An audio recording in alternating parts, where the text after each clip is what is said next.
My guest for this episode is Dayna Wu. She is a senior recruiter for NVIDIA Corporation.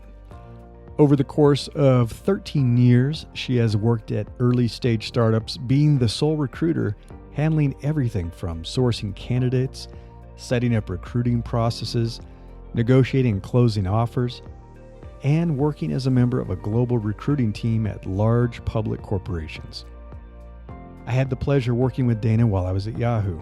She's one of the best recruiters I know, so I think you'll find the advice she shares in this episode to be very helpful.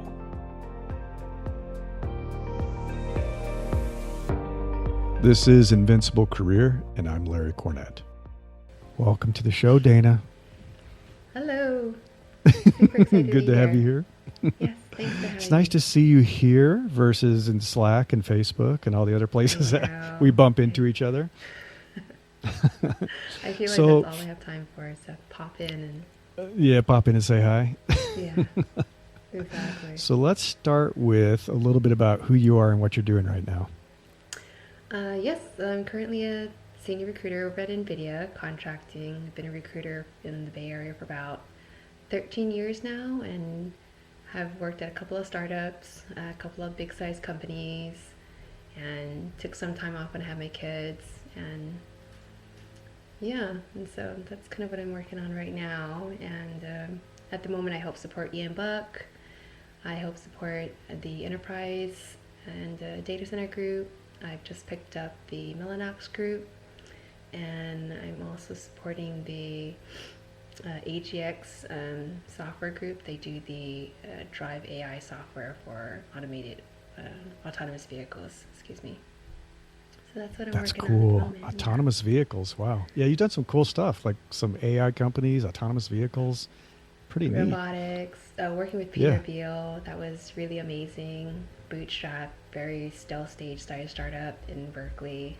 And so I've kind of done it all. Super small, super big, private, public. So tell me a little bit about the difference between being in a big company like Yahoo, where we met, and working with a startup. What's that like from your perspective as a recruiter? So big size company, you kind of get slotted in and you just own one piece of the puzzle. So the whole recruiting cycle is sourcing candidates, moving them through the recruiting process, coordinating all of that scheduling, and then negotiating the offer and things like that. And so at a bigger company, you have usually a sourcer, you have a coordinator handling all of the interviews, you have the recruiter doing all of the offer negotiations, closing, and at a startup, you do everything. You help set up the entire recruiting process.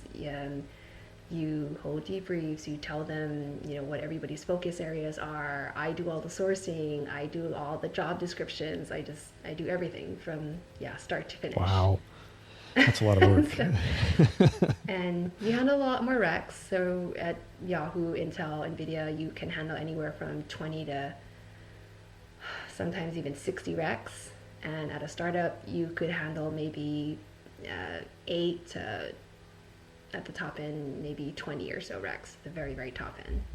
And you're doing everything from marketing, interns,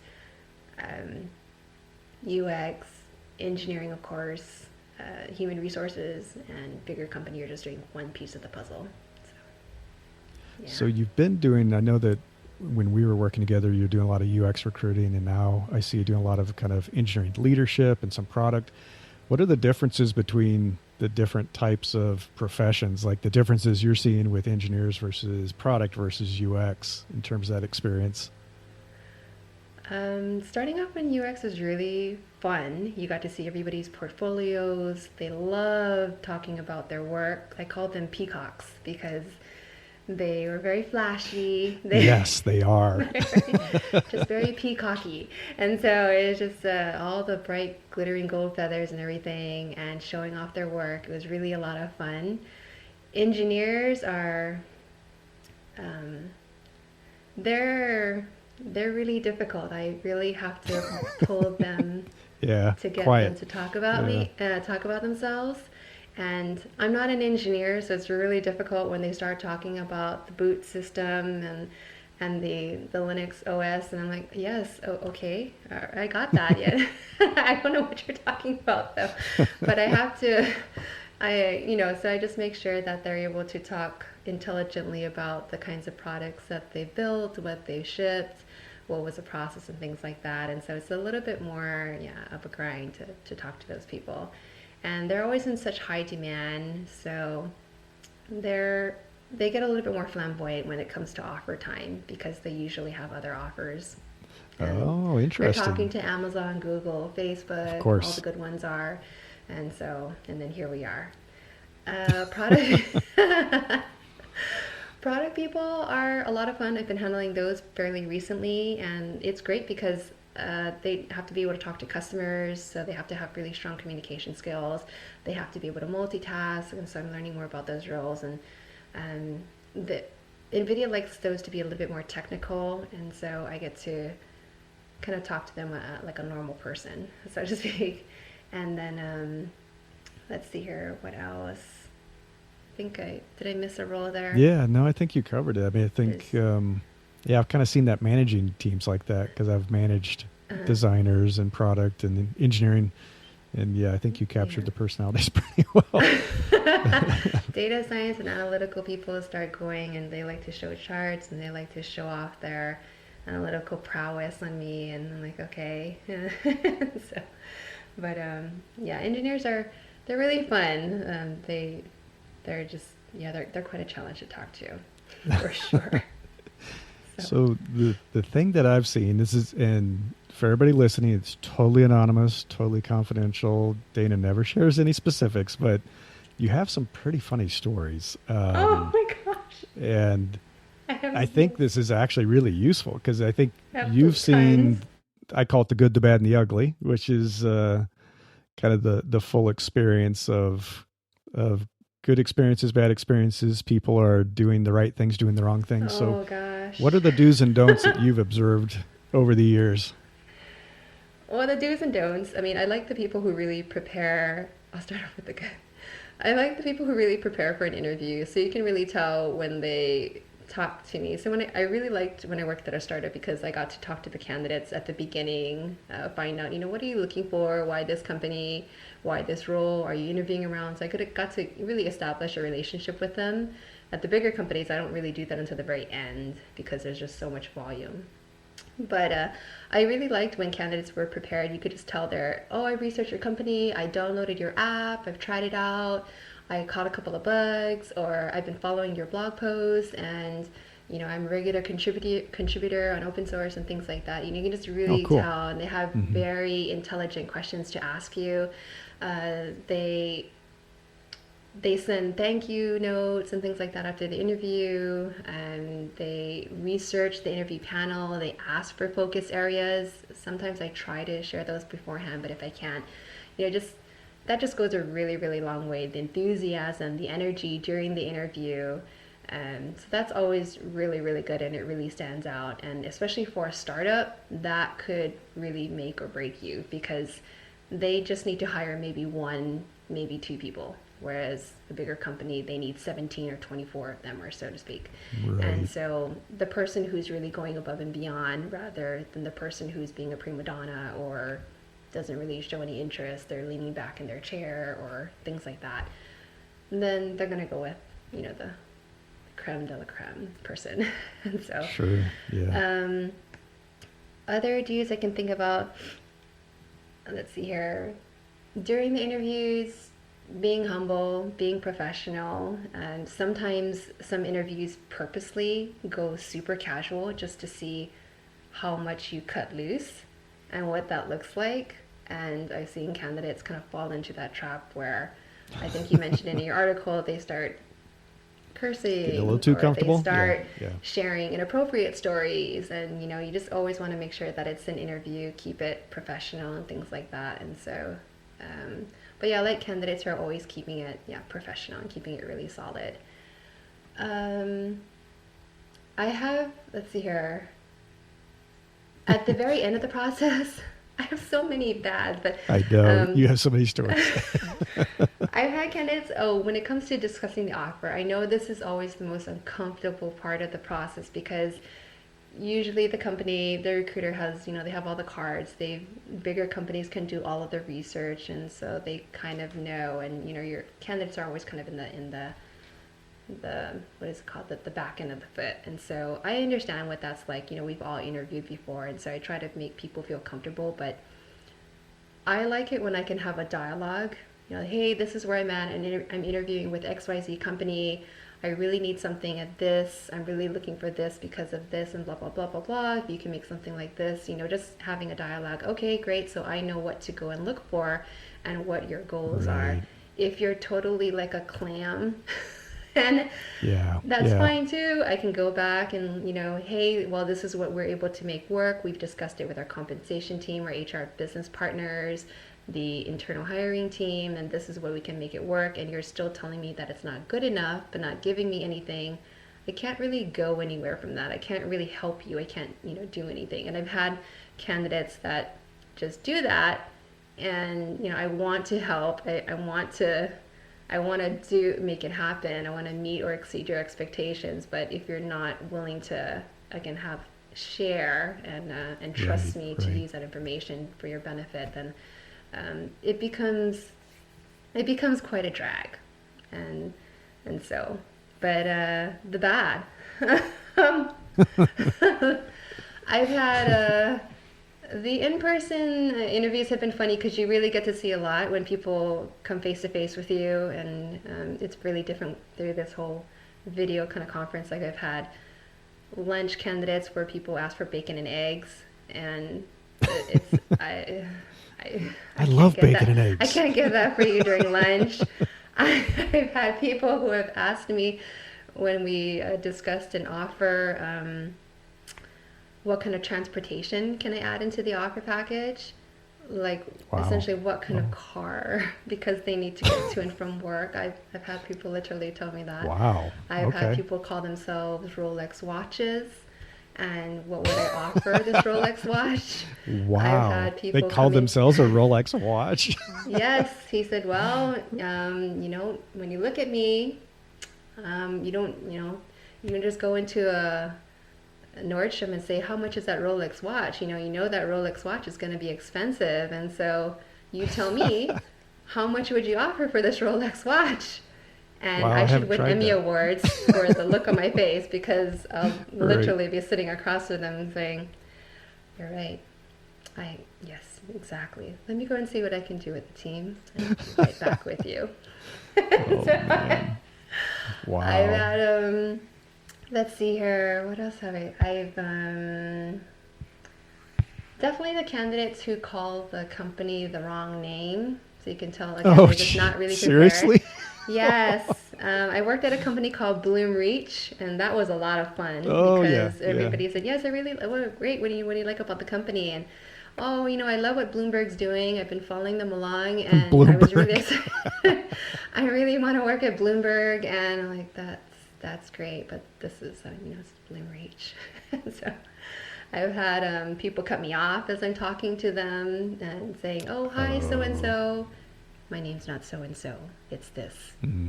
Oh, I'm sorry, I'm looking at the resume and it says so-and-so. Yes, but that's not my name. Okay, all right. Really? I've had awkward moments like that. I've called people for interviews and had them tell me, can I call you back later? So, okay. Wow. I've had... one outrageous person was really funny because I asked, why do you want to work here? I've always wanted to be at a startup. I love small companies. You have a high sense of ownership. He was saying all the right things. Everything was looking good. Great. So, you have an offer from Google, or you're done with interviewing with Google. What are you going to do when Google gets back to you and, if they give you an offer? And the person said, well, let's be honest. It's Google. So if they give me an offer, I'm going to take it. Well, I points for honesty. The honesty. I really do, but I'm like, okay, that's a little bit too honest. So I've had that before. And what else? Oh, God, there's so many. I've had people shaking hands. Oh, I remember this one. I remember. No, go ahead. I remember this one. Yeah. I don't have to do so much of this anymore, but especially NVIDIA, I've had a lot of in-person interviews, and for some reason, I mean, I do interview mostly men, but they seem to want to pull me off my feet or yank me toward them, and I have a pretty firm handshake myself. Wow. But they turn it into I don't know, it's like strength a tug of contest. war. Yeah. Yeah, or they try crushing my hand, and my hand's not Oh, really? not very big. Firm handshake. I'm Yeah. like, oh God, so I've had that, and let's see here. Just people who are, just really rude during the interview. Would you like some water? Would you like some tea? Yes, can you go and get it for me? Or can you go and get me, this cup's dirty. Can you go and get me that? I'm like, I don't get that. yes. I'm so surprised when people are rude in interviews. It's like, well, I used to say to my team that was doing the interview, and I said, if this is how they behave on their best behavior in an interview, Yeah. guess what it's going to be like when we hire them and they're a coworker? Is like, we don't want that, I had a candidate call me at 11 o'clock at night about an offer.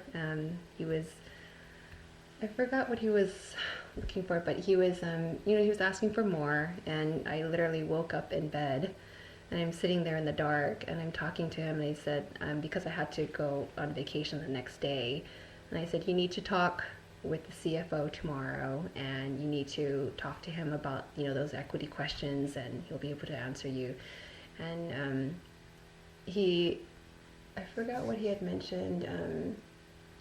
He said, well, you're the one, who called me up and, decided to ask me these questions. And I said, yes, because you texted me, and I decided to call you to try to answer those questions. But now you're having a little bit more in-depth questions. And so it's 11 o'clock at night. You're more than welcome to talk to our CFO, who's happy to answer those questions. And, so I try to go above and beyond, but I get really turned off when somebody gets a little bit snippy and attitudey about what they're expecting to get out of me. So, right. But I've had people talk a million miles an hour, and I usually slow down a little bit or hold on, I'm taking some notes. What was that? And they keep on talking a million miles an hour. So I've had that, and I was going to say that I remember like some of the personal hygiene issues, but that's probably less of an issue now, right? That's a benefit of remote work, right? Oh gosh, I've had people, take their shoes off. I've had people sit back and put their feet up on the table in front of me. Oh, really? I don't know how to take that. I've had people staring at my chest as I'm interviewing them. Oh gosh. I've had all kinds of, I've had people ask me to reimburse them to take Caltrain to interview. So I had a person who lived in Sunnyvale and had to interview in Palo Alto, and he asked me to reimburse him for his Uber to interview. Of course. Because that's what Amazon was doing. And wow. So he got very upset when I said we wouldn't, and then at the end of it all, we just decided to do it because $27 wasn't really worth a thrashing on Glassdoor because we didn't reimburse him for his Isn't Uber that ride. funny? Yeah. Yes, now it's kind of like the Yelp reviews where a restaurant's like, fine, I'll make you happy, so don't give me a negative review. Oh, exactly. Hold you hostage. Yeah. But that was, we kind of, everything was looking good up until then. So we just kind of backed off of that after that experience. And so, they had people go through the laundry list of everything that we offer. Do you offer 401k? Do you offer ESPP? Do you offer Caltrain reimbursements? Do you offer? He just went through a whole laundry list, and I said, "We're a Series A startup. We don't have a lot of those things yet." Yeah, people forget that, don't they? Yeah, So, that's the difference. Yeah. So, Can you provide what a big corporation provides? Yeah, exactly. Yeah.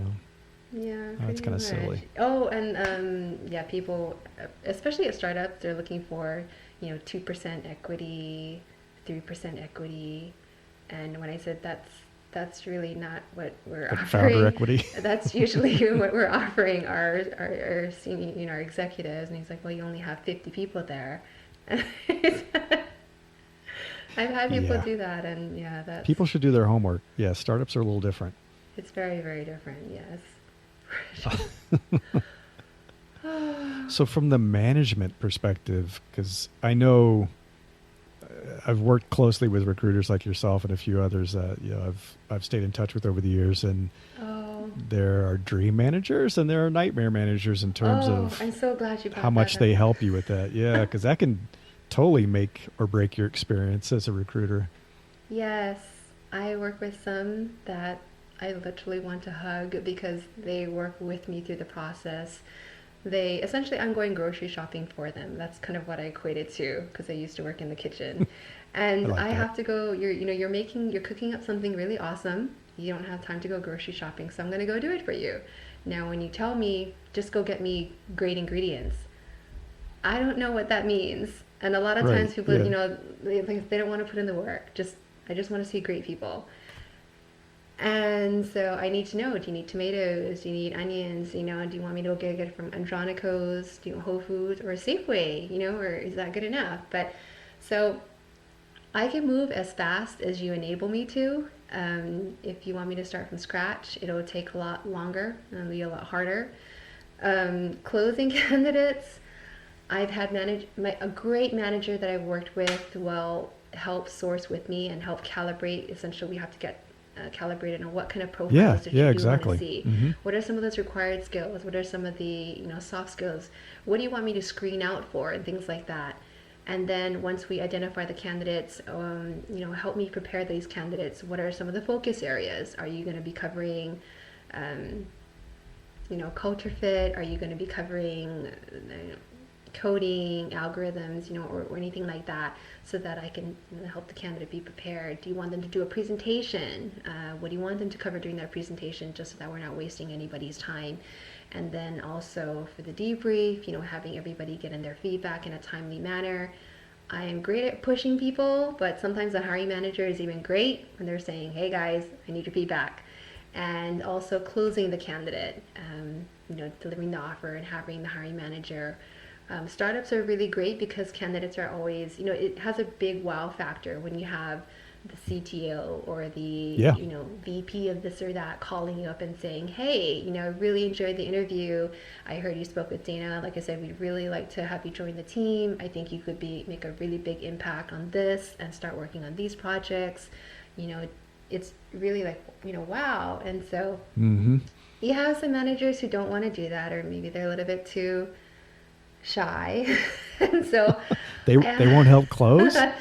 not Really? really, or it's just Oh, not that wow. great, and then, or Oh, sure. yeah, they're Some just, people aren't. Some people aren't very good at it. no, they're just not. And I get it. I guess I get it. And so I can do all of that for you. It's just a little bit harder, but because they don't really want to hear from me when it comes down to it. They really want to talk to the engineers, Yeah, the product people, and who their the boss is going to be. design. Yeah. Exactly. And so, but I hear it a lot. And then when I talk to a lot of people, like, hey, why did you decide to join, this no-name startup as opposed to, Google or Amazon? And like, oh, well, the head of engineering personally called me and said that they wanted me to join the team. It's those little touches. Yeah, absolutely. And I was like, wow, oh, wow, so-and-so called me, and okay, Mhm. that was it.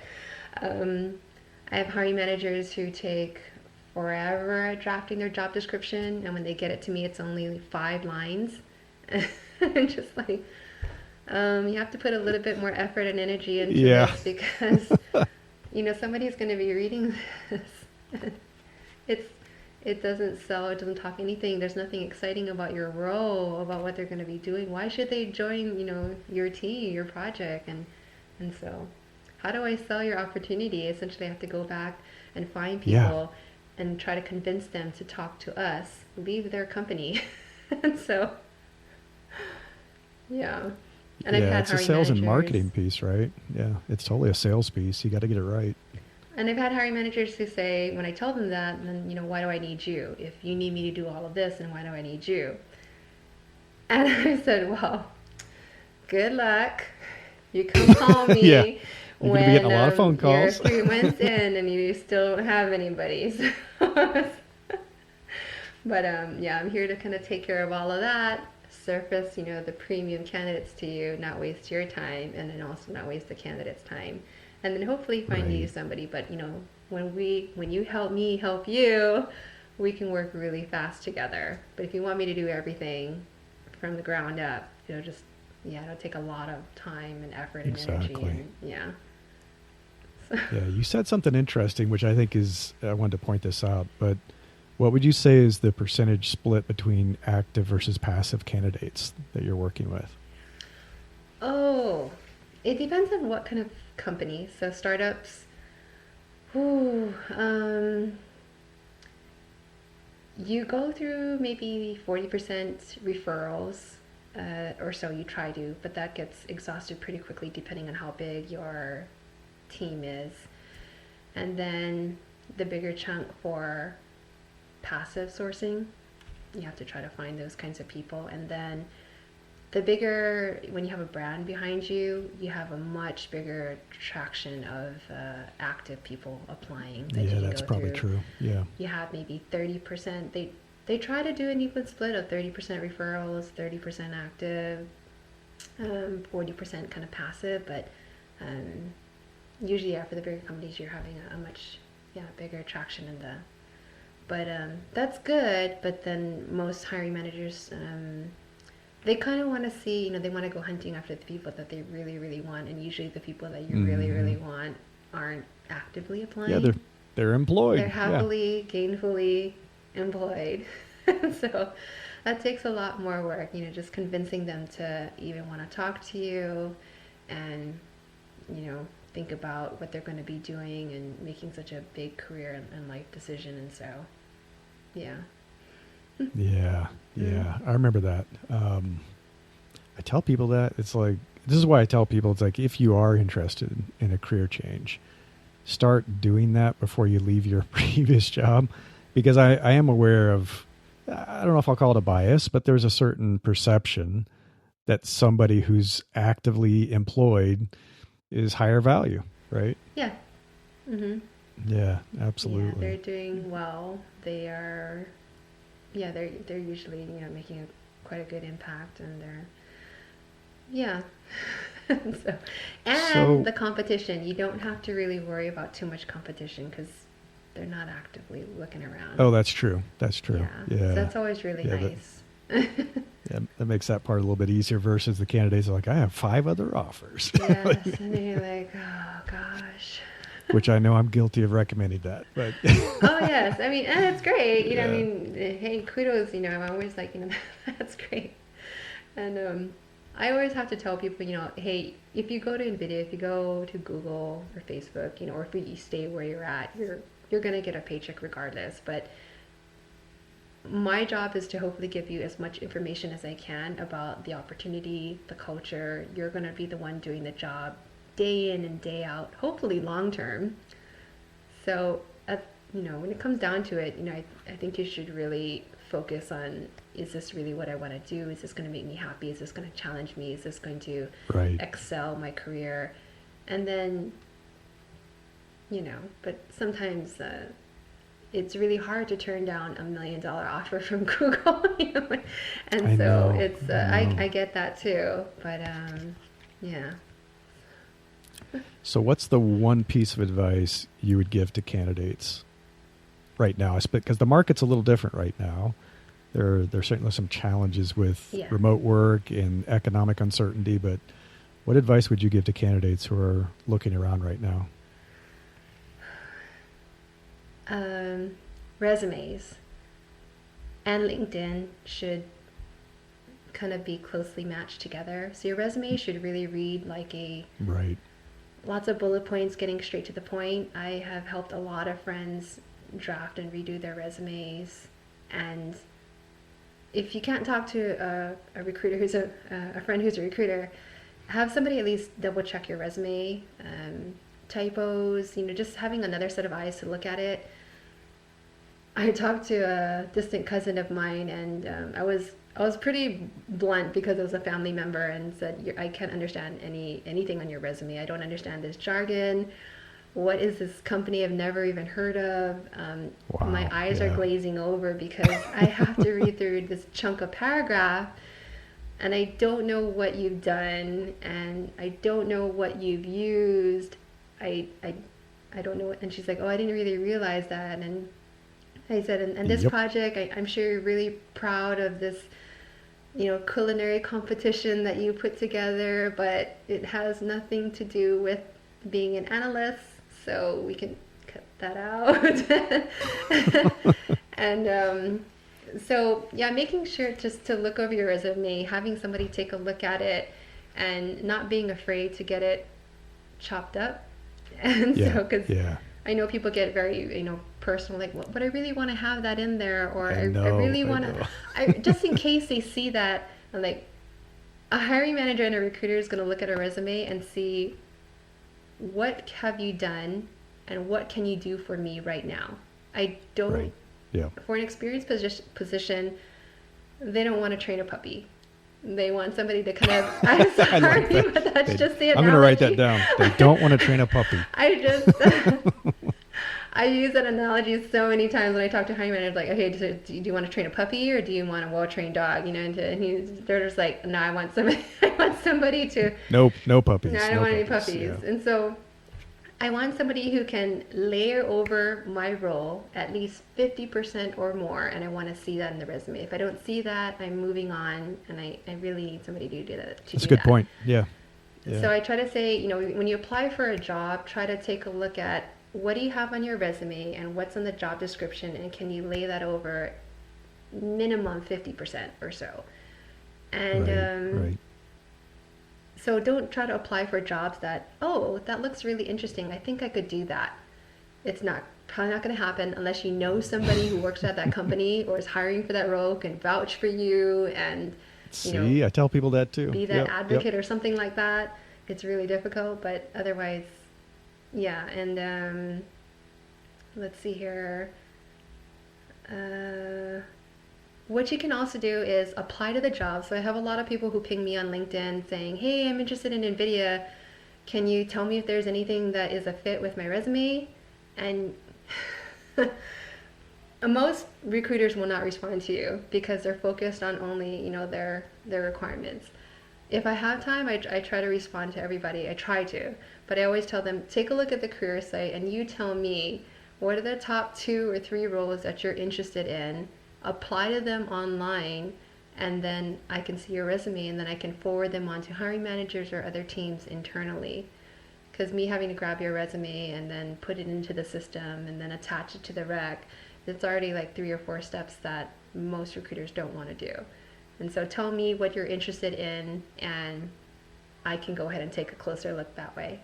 So yeah, definitely apply to especially for bigger companies, tell the recruiter apply to the roles. If you can find the recruiter on LinkedIn, or the hiring manager, it's also really good. I tell people to do that, but apply to the roles, ping the recruiter with the top 2 or 3 recs that you're interested in. If it's a startup, then just list the role that you're interested in and let them know that, you're curious about that. So all they need to do is take a look, and then they can see, oh yeah, this is really interesting. If it's a no, most times you won't hear a no, they won't get back to you. I will get back and say, unfortunately, it's not a fit. But that will help move things along faster rather than, here's my resume, please go find me a job. Right. So, you do all the work, find yeah, me a it's job. not really gonna, the less work that you make the other people on the other side do for you, the more likely you'll get a response. Especially like the layering over. The resume is like 50-60% minimum fits the job requirements. Okay. And then perfect. Yeah. Good advice. Well, Dayna, I want to thank you for joining me today. I appreciate you taking the time. Oh, sure. This has been a lot of fun. Lots and lots of fun. I always love your stories. Always.